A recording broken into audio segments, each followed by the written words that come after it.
Okay, so these are going to be a continuation of slope-intercept form. So slope-intercept form, remember, is y equals mx plus b, where m stands for our slope and b stands for our y-intercept. Remember, at the y-intercept, it's always where x is 0, so 0, comma y. All right, so the instructions say, given the following information, write the linear equation in slope-intercept form. So notice we were given the slope and we're given the y-intercept. So this is really easy, pretty simple. All we're doing is plugging in our slope for m and our y-intercept for b. So if I'm writing this first equation in y equals mx plus b, it's going to be y equals m, or slope, I'm going to label it m, is 2, so that's going to be 2x. And my y-intercept is -1, so instead of plus b, I'm going to put -1. We could, like I said earlier, we could put plus -1 right here, but it's the same thing as putting just -1. All right, so we're going to actually go one step farther. It doesn't ask us to do this, but I really think it's important that we can also find an x-intercept. So we haven't focused much on x-intercepts, but we're going to today. So an x-intercept, very similar to a y-intercept, except that it's where it crosses the x-axis. What makes x-intercepts tricky is that they're actually called something different. Sometimes they're called x-intercept, but most of the time we're going to hear the word 0. So an x-intercept is also called a 0. So that's really important. An x-intercept is also called a 0. So an x-intercept or a 0 is always where y is 0. So that's where that word 0 comes from. So it's always some x value comma 0. So kind of opposite of the y-intercept. The y-intercept, x is 0. The x-intercept, y is 0. So we're going to actually just use our calculator to do this. You could do it algebraically, but I really would prefer that you just use your calculator. It's a little bit faster, and it also helps with those calculator skills that we're trying to build right now. So all we're going to do is we're going to graph this, y equals 2x minus 1. So I'm going to add a new document, and then I'm going to graph it. Just another reminder that f of x and y are the same thing, so I do not need to delete this and change it to y equals. That is the same thing as y equals.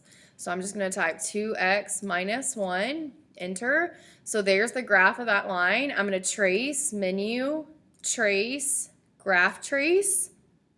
So the first point that always pops up is the y-intercept. So we should agree with that our y-intercept is 0, -1, or they just put -1. That's correct. That definitely is an ordered pair. So if you wanted, I'm going to write this in a different color. If you wanted, you could add in that the y-intercept is not just -1, but 0, -1. All right, so if I just trace, my x-intercept is somewhere right about here. It's not going to be an exact integer because it's between 0 and 1. So I'm just going to trace, and you'll see what happens. When you get to it, your graph pops up and it says 0. So we want to be able to find that. So the 0 of this graph is 0.5 or 1/2. So if I go off of it and then come back, it does it again. It'll tell me again. So if for some reason you missed the little yellow pop-up, just scroll off of it and come back and it should pop up. Okay? So I'm going to write this on my paper here, that the 0 for this graph is 0.5 comma 0. So the x-intercept, or 0, is 0.5 comma 0. Okay. Make sure you get that decimal, 0.5. All right, so the next one, we have a slope of -3/5. So that's our m. We have a y-intercept of 4. That would be the point 0, comma 4. So I'm going to write that in slope-intercept form. So y equals m is -3/5 x. Plus b would be plus 4. All right, and again, I want to also find the 0 or the x-intercept. So I'm going to put here 0, and I'm going to go to my graph and I'm going to graph it. So you could just start all over. That's one way of doing this. So add a graph. I'm typing in -3/5 x plus 4. Enter to graph it. So this time my x-intercept is somewhere over here. So when I do menu, trace, graph trace. Remember, the first point is always going to be your y-intercept. That's exactly what we have here. So I'm just going to go to the right until I get close to it. I'm going to slow down a little bit, and then the box that says 0 should pop up. So 6.6 repeating, comma 0. So I'm going to write that on my paper. The 0 of this graph is 6.6 repeating, comma 0. Okay. All right, number 3, slope is -3 and the y-intercept is 2. So we're going to just put that into slope-intercept form. So when y equals mx plus b, our m is -3, so y equals -3x plus b would be +2. Remember, this y-intercept would be 0, comma 2. Okay. All right, and then we're also going to find the 0 again. The 0 is the same thing as the x-intercept. So on my graph, I'm going to type this in.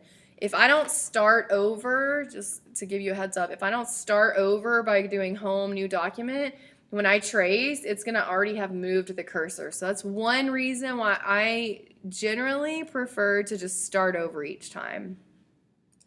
So y equals -3x plus 2, enter.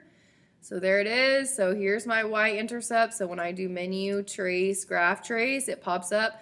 Remember, if I go off of it and come back, it'll pop up that's the y-intercept. I'm not looking for the y-intercept. I already know the y-intercept. I'm looking for the 0. So the 0 this time is 0.6 repeating, comma 0. So I'm going to write this on my paper. 0.6 repeating, comma 0. Okay. All right, I'm going to let you try the rest of those. Hopefully this is pretty easy for you. Let me know if you need any help with the calculator stuff.